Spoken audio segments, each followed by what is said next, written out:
Welcome to Tamilmathi TNPSC. இந்த வீடியோவில் நீங்கள் டிஎன்பிஎஸ்சி பிகினர்ஸாக இருக்கீங்க, இப்போ தான் டிஎன்பிஎஸ்சிக்கு படிக்க ஸ்டார்ட் பண்ணுறீங்க அப்படின்னா கண்டிப்பாக இந்த வீடியோவை பாருங்கள்.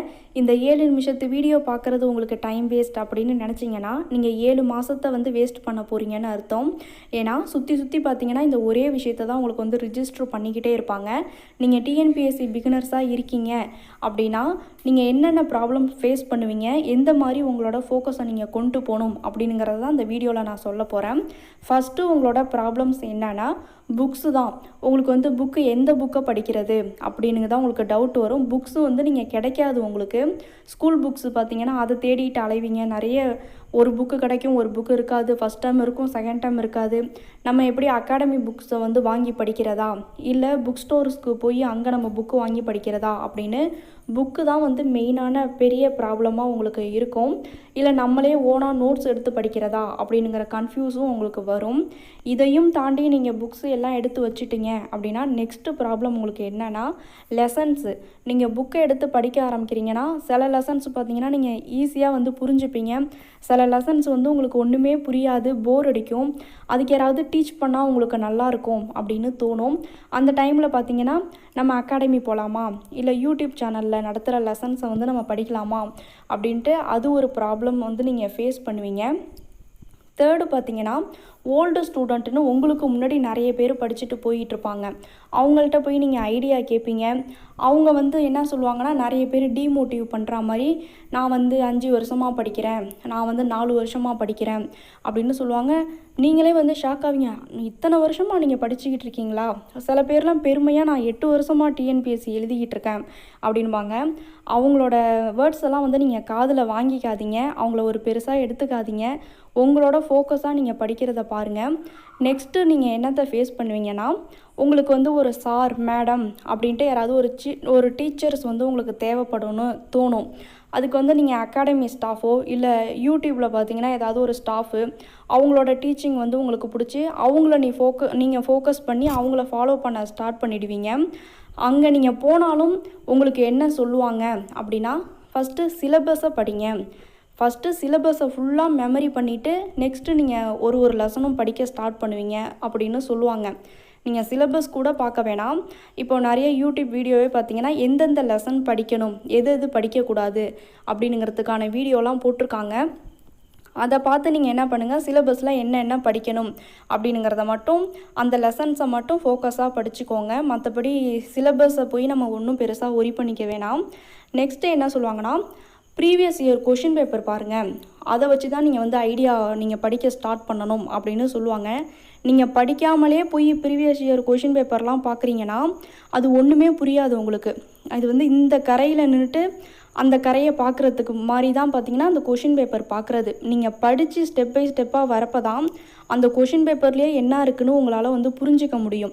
அது வரைக்கும் நீங்கள் ப்ரீவியஸ் இயர் கொஷின் பேப்பரை போய் நீங்கள் என்ன தான் பார்த்தாலும் ஒன்றும் புரியாது. நெக்ஸ்ட்டு பார்த்தீங்கன்னா நிறைய பேர் போய் லாக் ஆகுறது, மோட்டிவேஷனல் வீடியோ ஒன்று போவாங்க, அட்வைஸ் பண்ணுறது, எந்த சப்ஜெக்டை எப்படி படிக்கணும், எதை என்ன பண்ணணும், எப்படி டைம் டேபிள் போட்டு படிக்கணும் அப்படிங்கிறதுல நிறைய பேர் மோட்டிவேஷன் அது நமக்கு நம்ம யூஸ்ஃபுல்லாக எதையோ கற்றுக்கிட்டு இருக்கோம் அப்படின்னு சொல்லிட்டு நிறைய பேர் டைம் வேஸ்ட் பண்ணுறதே பார்த்திங்கன்னா இந்த பிளேஸில் தான். நிறைய சக்ஸஸ் ஸ்டோரி கேட்பாங்க. அது நம்மளோட தவறு கிடையாது. நம்ம டிஎன்பிஎஸ்சிக்கு படிக்க வந்தோம்னா நமக்குள்ளே நிறைய கொஷின்ஸ் வரும். இது எப்படி படிக்கிறது, அது எப்படி படிக்கிறது, இயர்ஸை எப்படி மெமரி பண்ணுறது அப்படின்ட்டு. ஏன்னா நம்ம இது வரைக்கும் ஒரு பர்டிகுலரான கம்மியாக படிச்சிருப்போம். டிஎன்பிஎஸ்சி படிக்க வரப்போ நம்ம 6th to 10th ஃபுல் புக்ஸையும் படிக்கணும், 6th to 12th வரைக்கும் படிக்கணும் அப்படின்னு கேட்குறப்ப அது நமக்கு ஓவர்லோடாக தெரியும், அதிகமாக இருக்குமோ அப்படின்ட்டு. நம்ம பிரெயின் கெப்பாசிட்டி நமக்கு தெரியும். நம்ம பிரெயின் முயல் மாதிரி இருக்குங்களா, அசால்ட்டாக இல்லாமல் நீங்கள் ஸ்பீடாக படிச்சுட்டு போயிட்டே இருங்க. நம்ம பிரெயின் கெப்பாசிட்டி ஆமை மாதிரி இருக்கா, நம்ம டெய்லி படிச்சுக்கிட்டே இருக்கணும். டெய்லி படிக்கிறப்ப பார்த்திங்கன்னா நமக்கு இந்த எக்ஸாம் பற்றிய ஃபியர் குறைஞ்சிடும். நம்ம ஒரு புரிதலுக்கு வந்துடுவோம். இந்தந்த கான்செப்ட் இந்தந்த பேஜஸில் இருக்குது. நீங்கள் எத்தனை பேஜஸ் திருப்பிக்கிட்டே இருக்கீங்களோ அந்த அளவுக்கு உங்களுக்கு அந்த புக்ஸ் ரொம்ப ஈஸியாக தெரியும். ஸ்கூல் படிக்கும்போது நீங்கள் பப்ளிக் எக்ஸாமுக்கு எந்தெந்த சப்ஜெக்ட்லாம் வந்து எப்படி படிச்சிங்களோ அந்த மாடுலேஷன்லேயே படிச்சுக்கிட்டு வாங்க.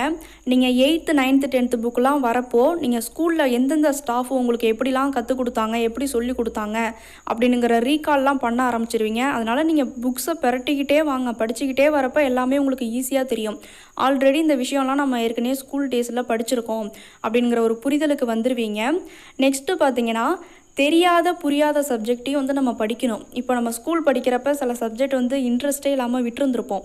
ஆனால் நீங்கள் இங்கே படிக்க வரப்போ எனக்கு மேக்ஸில் இன்ட்ரெஸ்ட் இல்லை, நான் அதனால் அதை படிக்க மாட்டேன் அப்படின்னு சொன்னீங்கன்னா கண்டிப்பாக டிஎன்பிஎஸ்சிக்கு அதுதான் கேட்குறாங்க. அதேமாரி எனக்கு தமிழ் வந்து இந்த கிராமர்லாம் பிடிக்காது, இந்த விஷயம் எனக்கு பிடிக்காதுன்ட்டு நீங்கள் வந்து எதையும் ஒமிட் பண்ண முடியாது. ஏன்னா நீங்கள் டிஎன்பிஎஸ்சிக்கு தெரியாத புரியாத சப்ஜெக்டில் தான் இன்னும் நிறைய ஃபோக்கஸ் பண்ணி நீங்கள் படிக்கணும். நெக்ஸ்ட்டு பார்த்தீங்கன்னா டைம் சேவ் பண்ணணும். மெயினு டைம் வேஸ்ட் பண்ணாதீங்க. நீங்கள் ஃபாலோ பண்ணுற ஸ்டாஃபே கூட உங்களை வாட்ஸ்அப் குரூப்பில் ஜாயின் பண்ணுங்கள், இன்ஸ்டாவில் என்னை ஃபாலோ பண்ணுங்கள், டெலிகிராம் குரூப்பில் ஜாயின் பண்ணுங்கள் அப்படின்னு கூப்பிடுவாங்க. நானே பார்த்தீங்கன்னா ஒரு குரூப் 2 ஆஃபீஸரை ஃபாலோ பண்ணிக்கிட்டு இருந்தேன். அவங்க என்ன சொன்னாங்கன்னா, மெயின்ஸுக்கு நான் இன்ஸ்டாவில் நிறைய டிப்ஸு கொடுக்குறேன் அப்படின்னதும் நான் இன்ஸ்டாவை அப்போ தான் இன்ஸ்டால் பண்ணி நான் போகிறேன். போயிட்டு பார்த்தீங்கன்னா அங்கே ஒரு டிப்ஸுமே கிடையாது.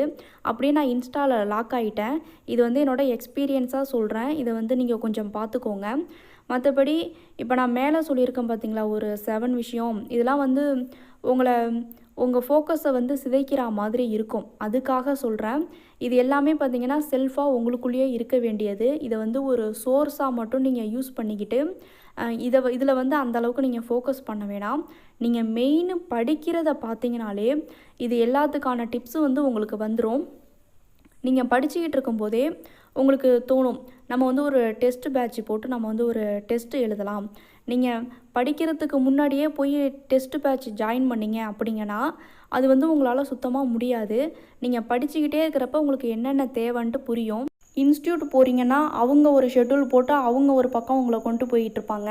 யூடியூப் சேனலை ஃபாலோ பண்ணுறீங்கன்னா அவங்க ஒரு சேலஞ்சு, நாங்கள் வந்து இப்படி ஸ்டடி பிளான் போட்டிருக்கோம், இப்படி பிளான் பண்ணியிருக்கேன் அப்படின்னு கொண்டு போவாங்க. உங்களுக்கு ஓனாக ஒரு ஸ்டடி பிளானை போட்டுட்டு நீங்கள் நல்லபடியாக படிங்க. தெரியாத புரியாத சப்ஜெக்டையும் படிங்க. டைம் சேவ் பண்ணி நல்லபடியாக படிங்க. இதை படித்து நீங்கள் ஃபோக்கஸாக இருந்தாலே நீங்கள் வந்து சக்ஸஸ் பண்ணிடலாம். ஓகே ஃப்ரெண்ட்ஸ், தேங்க்ஸ் ஃபார் வாட்சிங்.